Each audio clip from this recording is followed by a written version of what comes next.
Hello' my YouTube family, কি খবৰ? আশা কৰোঁ সকলো ভালে আছে আৰু ময়ো ভালে আছোঁ। আজি মই বনাব লৈছোঁ মটৰ পনীৰ এণ্ড কেপচিকাম। তো তাৰ কাৰণে মই বিলাহী কাটি লৈছোঁ, জলকীয়া কেইটামান ওলাই লৈছোঁ, কেঁচা জলকীয়া, এইফালে আদা নহৰু এৰিয়া লৈছোঁ, মটৰো এৰিয়া লৈছোঁ, এইফালে পনীৰখিনিও প্লেটত ওলাই লৈছোঁ, এইফালে আলু কাটি লৈছোঁ, পিঁয়াজো কাটি লৈছোঁ। পিঁয়াজ অলপ বেছিকৈ কাটিছোঁ কাৰণ পিঁয়াজ অলপ বেছিকৈ লাগে কেপচিকামখিনি কাটি ধুই ধাই ৰেডি কৰিছোঁ। গোটেইখিনি সামগ্ৰী মই কাঁহী প্লেটত য'তে যি পাৰিছোঁ মানে উলিয়াই ৰেডি কৰি থৈ দিছোঁ।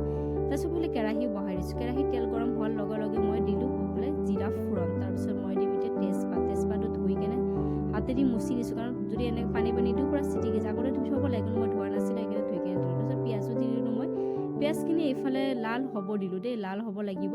লাল হ'ব হোৱালৈ মানে এইফালে মই আহিলোঁ মানে গ্ৰেভিখিনি বনাবৰ কাৰণে, যিখিনি মানে মই মছলা কাটি থৈছিলোঁ, মানে ঘৰতে মছলাবিলাক, মানে বাকী মই কিনা মছলা একো ব্যৱহাৰ কৰে, পিঁয়াজ জলকীয়া আদা নহৰু এইখিনিকে গ্ৰেভি বনাই লওঁ আৰু এই মছলা আৰু মোৰ কাৰণে দেই, বেলেগ মই একো মানে গুড়ি মছলা দোকানত কিনা মছলা একো মই ব্যৱহাৰ কৰা নাই। এইখিনি কাটি থৈছিলোঁ যে পিঁয়াজ অলপমান ফোৰণ দিলোঁ আৰু বাকীখিনি থাকিলে এইখিনি গ্ৰেভি বনালোঁ। গ্ৰেভি হ'লে অলপ ভাল লাগে পিঁয়াজৰ ন, বিলাহী দি গ্ৰেভি আৰু ধুনীয়া হৈ যায়। তাৰপিছত এই গ্ৰেভিখিনিও মোৰ হৈ গ'ল ৰেডি। তাৰপিছত এইফালে পিঁয়াজখিনিও লাল লাল হৈ গ'ল, অলপমান জ্বলি গ'ল গ্ৰেভিখিনি বনাব যাওঁতেই, বেয়া লাগি গ'ল, একো নাই। তাৰপিছত আলুখিনি মই দি দিলোঁ, আলুখিনি এতিয়া ফ্ৰাই কৰি আছোঁ। আলুখিনি ফ্ৰাই হোৱাৰ পিছত অলপ অলপকৈ মই এটা বস্তু দি আছোঁ আৰু অলপ অলপকৈ ফ্ৰাই কৰি আছোঁ।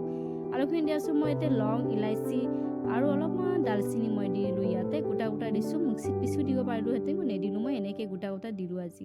তাৰপিছত এইফালে আলুখিনি ফ্ৰাই হোৱাৰ পিছত মই মটৰখিনি দিলোঁ, মই এটা দি আছোঁ, এটা ফ্ৰাই লাৰি আছোঁ অলপ অলপকৈ।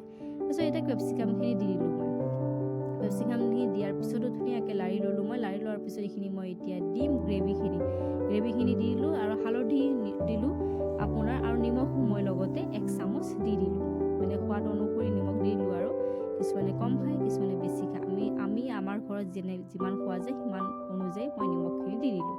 তাৰপিছত গোটেইখিনি মই ধুনীয়াকৈ লাৰি দিলোঁ, মছলাই নিমখে হালধিয়ে গোটেইখিনি লাৰি অলপমান পানী দি কেনে অলপ শুহিব দিলোঁ তাক, মই মানে পনীৰখিনি শুহিব দিলোঁ তাক বুলি কোৱা গৈছে দেই, চৰি। এইখিনি শুহি গ'ল অলপমান, তাৰপিছত আকৌ অলপমান মই পানী দিলোঁ। পানী দিয়াৰ পিছত মই পনীৰখিনি ঢালি দিলোঁ তাত।